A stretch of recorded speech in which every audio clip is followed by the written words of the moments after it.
কি রান্না হবে আজকে? আজকে এই যে বাজার থেকে আনা ছিল ছাগলের ভুঁড়ি, ওটা সিদ্ধ করে পরিষ্কার করে সিদ্ধ করে নুন হলুদ দিয়ে করে সিদ্ধ করে রেখেছি। এবার এই যে ছোটো ছোটো করে কেটে নিচ্ছি এটা, তারপরে মশলা টশলা বেটে ভালো করে ভাজা ভাজা করব।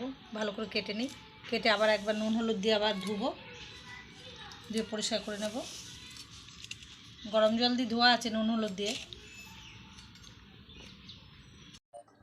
ভুঁড়িটা আমার কাটা হয়ে গেছে। এবার ভালো করে আবার একটু নুন মাখিয়ে ভালো করে ধুয়ে নেব। এবার ভালো করে ধুয়ে নেব, ভালো করে নেড়ে চেড়ে ভালো করে নাড়াটা চাড়া দিয়ে ভালো করে ধুয়ে নিতে হবে।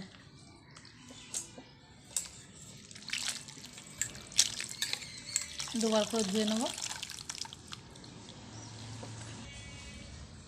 খুব সুন্দর দেখেছিস ভুঁড়িটা কীরকম তেল চর্বি। ভুঁড়িটা ভালো এনেছে, পুজোর মধ্যে ভালো ভালো সব ছাগল কেটেছে। খাসির ভুঁড়ি আর ডাল বানাবো, ডাল দিয়ে সবাই খাবে। কেটে আর পেঁয়াজ দেবো, পেঁয়াজ একটু বেশি দিতে হবে, কেন ভুঁড়ি ভেজাতে একটু পেঁয়াজটা বেশি লাগে। ছোটো ছোটো করে কেটে দেবো আলুটা, এইভাবে কেটে নেব। ভুঁড়িটাও কেটেছি ছোটো ছোটো, আলুটাও এইভাবে কাটতে হবে। এইভাবে ছোটো ছোটো করে এইভাবে কাটতে হবে। দিয়ে জলে দিয়ে দিলাম।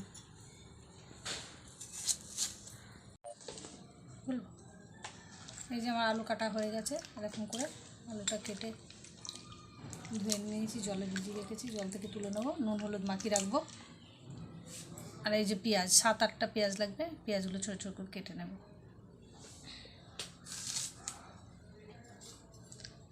সাদা অংশটা ফেলে দেবো, একটু নুন দিয়ে দেবো, একটু নুন হলুদ মাখিয়ে রাখি, তাহলে আলুটা জলও ছেড়ে যাবে, ভাজতেও সুবিধা হবে।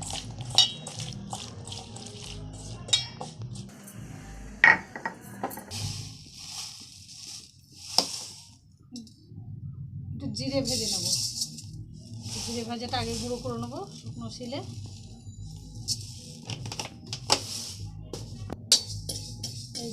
জিরে ভেজে নেবো, জিরে ভাজাটা গুঁড়ো করে নেবো শিলে। একটু ঠান্ডা গুঁড়ো করে নিচ্ছি।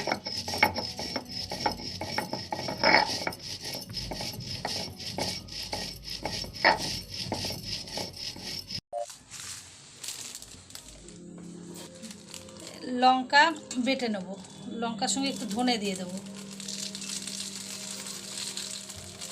শুকনো লঙ্কা তাহলে? হ্যাঁ, শুকনো গোটা লঙ্কা, একটু কাঁচা জিরেও দিয়ে দেবো। সব একসঙ্গে বেটে নেবো।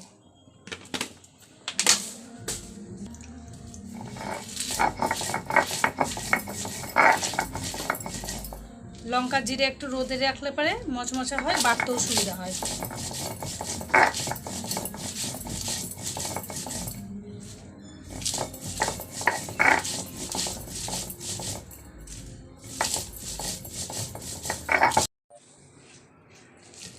মশলাটা আমার বাটা হয়ে গেছে, বাটাটা তুলে নেবো। লঙ্কা জিরে আর ধনে একসঙ্গে বেটে নিলাম।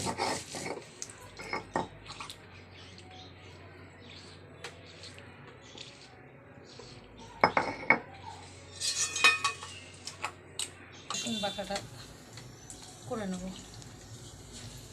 আদা রসুনটা বেটে নেব।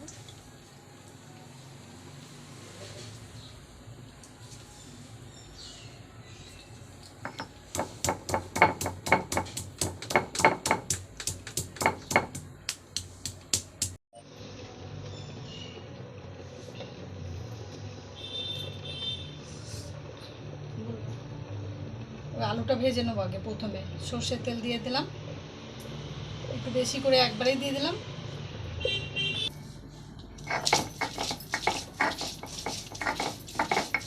হচ্ছে আর এদিকে আলুটা ভেজে নিচ্ছি।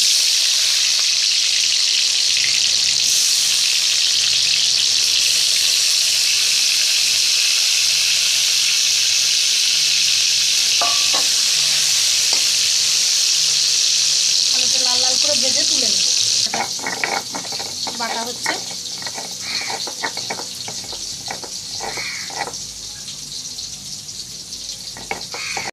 এবারে আদা রসুন বাটাটা হয়ে গেছে, এটা তুলে নেব। বড়ি ভাজার জন্য আমার মশলা রেডি। মশলা হয়ে গেছে।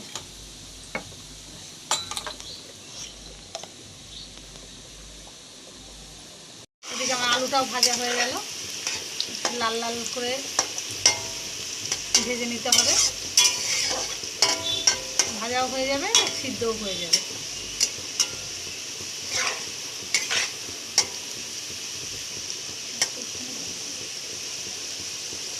আলুটা আমার ভাজা হয়ে গেছে, কিন্তু আলুটা যখন ভাজা হবে তখন গ্যাস জোরেই দিতে হবে, জোরেই রাখতে হবে। আস্তে দিলে হবে না, আস্তে দিলে আলুটা অনেক গলে যাবে।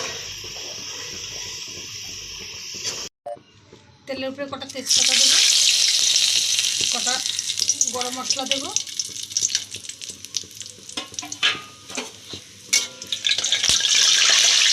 পেঁয়াজ দেবো,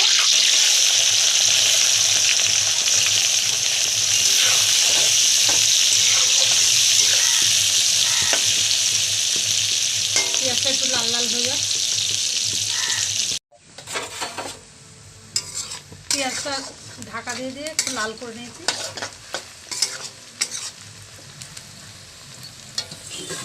এবারে ওর মধ্যে ভুঁড়িটা ঢেলে দেবো, ভুঁড়িটা একটু ভাজা ভাজার মতো করে নেবো, দিয়ে তারপর মশলা দেবো। ভুঁড়ির মধ্যে একটু চর্বিও দিয়েছি, একটু চর্বি না দিলে সেন্ট হয় না, চর্বি দিলে ভালো লাগে, সামান্য, বেশি না।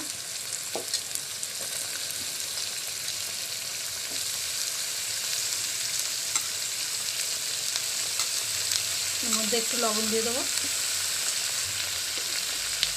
লবণটা দিয়ে নাড়াচাড়া করে ঢাকা দেবো। 2 মিনিট পর মশলা দেবো।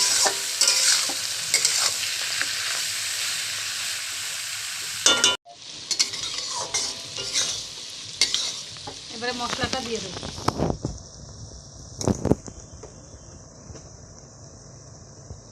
লঙ্কা, জিরে, ধনে,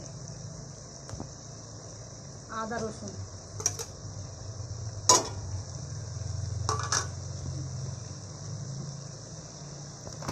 এবার দেবো হলুদ, লবণ তো আগেই দিয়েছি। আমরা গ্যাসেই বড়ি ভাজাটা আস্তে করে গ্যাস স্লো করে করব, কেন কেউ কেউ আবার ইয়েতেও দিতে পারো, প্রেসার কুকারে সিদ্ধ করে নিতে পারো, কিন্তু আমরা সিদ্ধ করি না, ওটা অত টেস্ট হয় না। এর জন্য আমরা গ্যাসে আস্তে করে গ্যাস দিয়ে আস্তে আস্তে, টাইম লাগবে, আস্তে আস্তে বানাবো। ভালো করে মশলাটা মিশিয়ে নেব, মিশিয়ে ভালো করে আস্তে আস্তে করে নাড়াচাড়া করে গ্যাসটা আস্তে দিয়ে রেখে দেবো। মশলাটা কষাও হবে, ভুঁড়িটা সিদ্ধও হয়ে যাবে, ভাজা ভাজাও হয়ে আসবে। ঢেকে দেবো।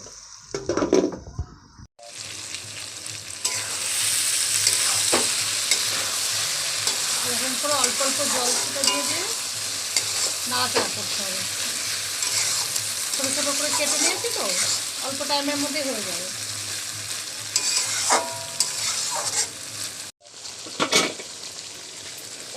ভুঁড়ি ভাজাটা সিদ্ধ হয়ে গেছে। এবার আলুটা দিয়ে দেবো।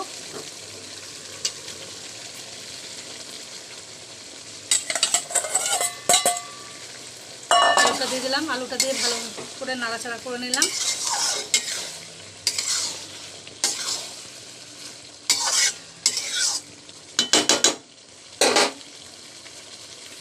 দিয়ে 2 মিনিট পর জিরে ভাজা দেবো।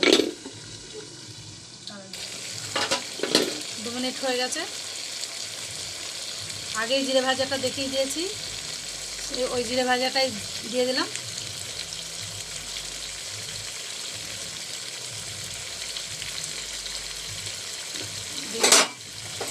নাড়াচাড়া করে নিলাম, আবার একটু ভাজা ভাজা হয়ে গেল। এবার নামিয়ে দেবো। আমার ভুঁড়ি ভাজাটা পুরো হয়ে গেছে, তেলে তেলে এসে গেছে। এই যে এরকম চটপট চটপট আওয়াজ হবে, তাহলে ভাজাটা হয়ে গেল।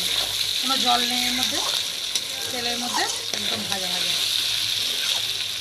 নামিয়ে দেবো এবারে।